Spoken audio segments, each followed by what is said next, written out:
What's up guys, this is Chris here, and today we're going to be talking about some pretty cool pistols. Today we're going to be going over arguably the best Glock clone on the market. The Matrix Arms MX19, the 19 version, and my personal favorite, the Matrix Arms Invictus, the all-metal Glock 34. You guys know that I'm an old school Glock fan, carried one for years. I love them, but my favorite Glock is the Glock 34. And the Terran Tactical version is one of my personal favorites. Luckily, this one also comes with that neat butler cut. I love the way they look personally, but there's a few things I don't like about the Glock 34 that this definitely fixes, but there's some pros and cons to both of these guns, so make sure you stay tuned. Now, before we get into the pistols, I want to thank Matrix Arms for sending us these guns for review. Now, that definitely doesn't guarantee a positive review, as you guys have seen on my channel. Now, let's start with the little guy, and we'll get into the big guy. We have about 500 rounds into this guy, and we have about 300 into this guy. And so far, I thought that was an adequate amount of rounds to give you a first video. There will probably be a follow-up video if you guys really like this one, so put in the comment section below if you want to see a full 1,000 on either one of these, or both of them. They're actually pretty fun to shoot, so it's not that big of a deal. But this is in itself a Gen 3 Glock with no cap. Let's go with that.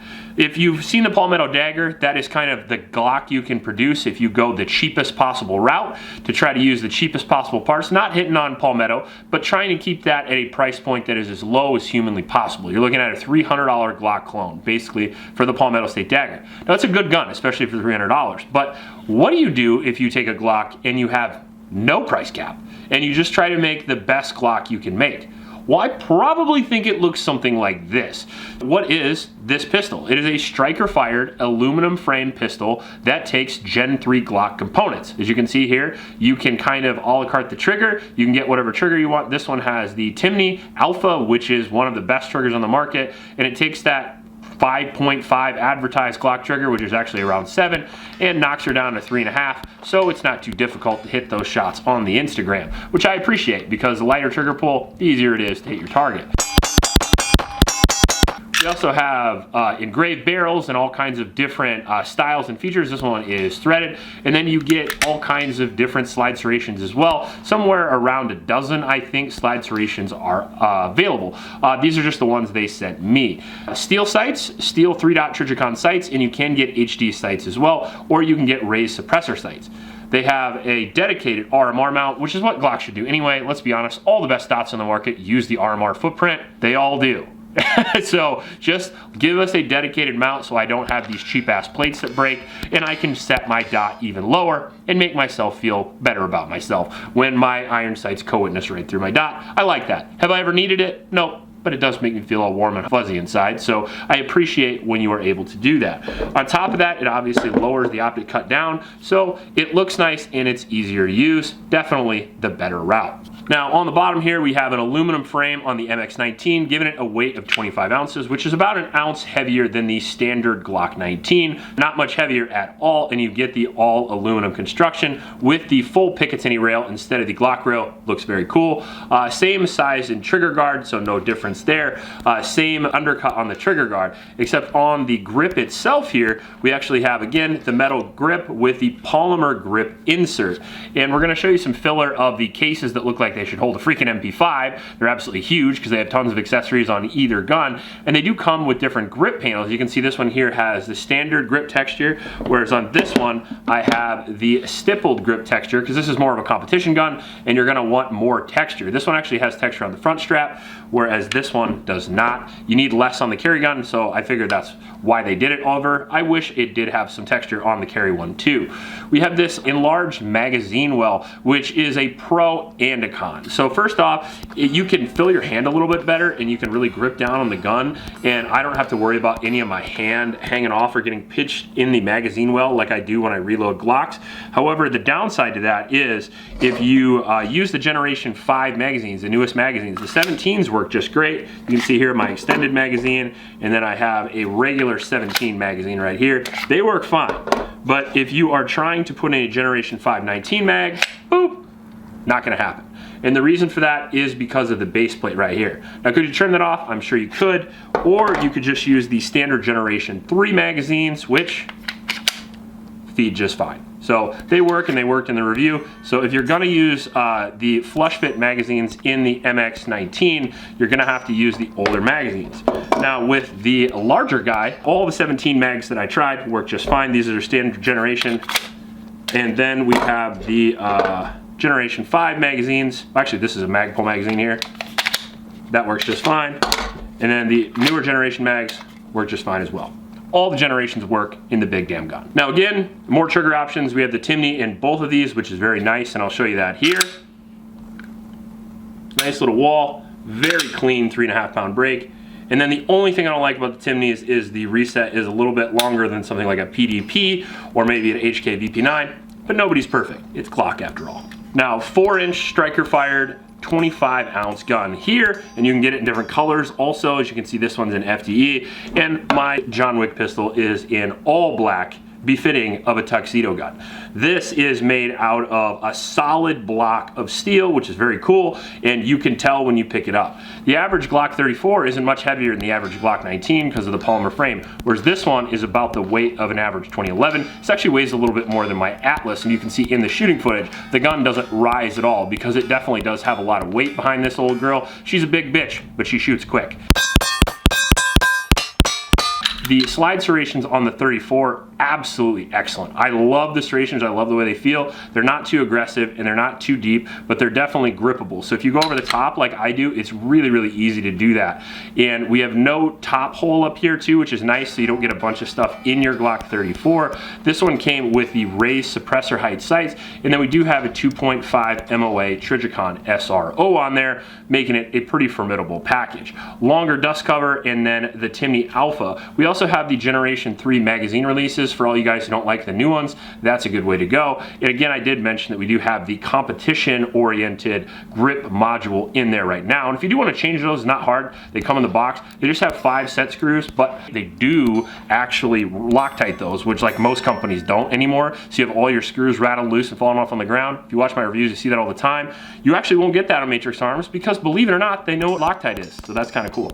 So far, as I said, we have somewhere around 700 rounds through the guns, and we've had 0 malfunctions with a variety of ammunition, anywhere from my little Peasley little competition rounds, my 147s, to some 147 flat nose subsonic, to some 115 grain Federal. The Blazer worked great, and obviously it's kind of our standard go-to ammunition, that and Federal 115, so we do expect those to go great. Now as far as speed and accuracy, that's what you want to hear about. The Glock 19 version, or the MX19, actually shot faster and a little bit easier in my opinion than a standard Glock. Now the first reason for that is because you get all the upgrades you would ever do to a Glock right out of the box. You get the optics cut, you get the custom trigger on it, and what you get that you don't see is, I'll show you a magic trick. You ready for this one? I had to use my magic powers and automatically make this disassembled really quick.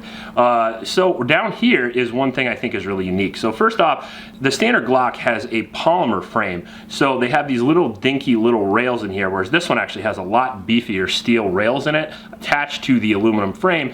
And then these little plastic things right here that you see is actually a shock buffer, which in my opinion does help to decrease the recoil, which is really neat. Again, no cost spared here, and they really did have some attention to detail and actually innovated a little bit on the Glock platform, which maybe Glock should take notes because the last like 4 Glock models have literally been the exact same thing over and over again. Congratulations, you can put different slides on different grips.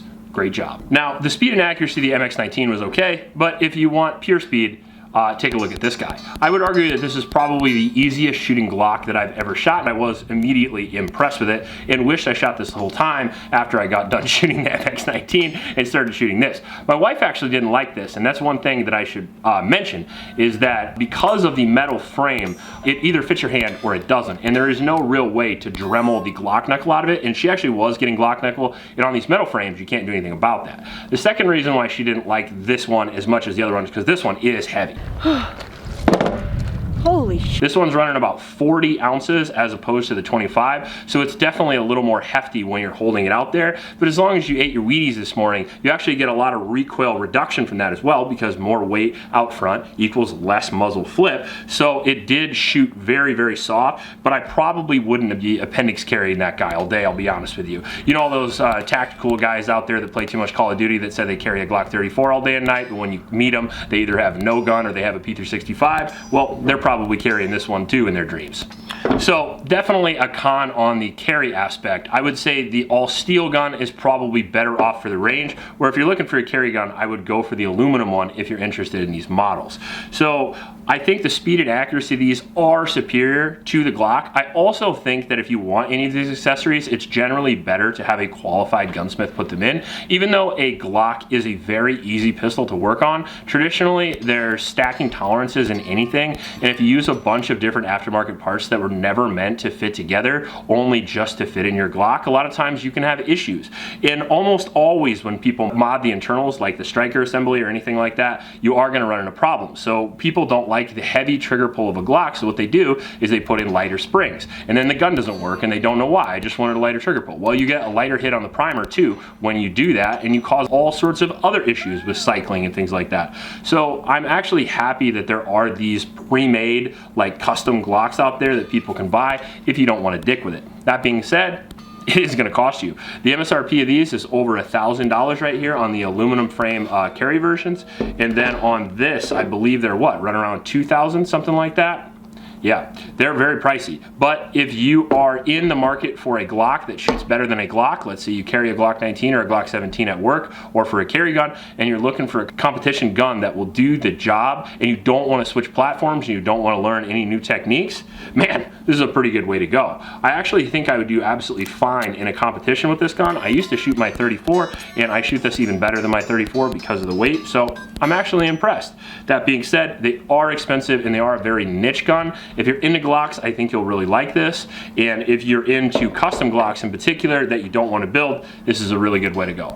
A lot of pros, a few cons, but those cons, especially the price, can break it for a lot of people. So if you're not interested, I understand. Overall, this is not a review, and I'm not recommending any of these yet, although we have had good experience with them so far. And if I had to go yes or no on these right now, I would probably go yes.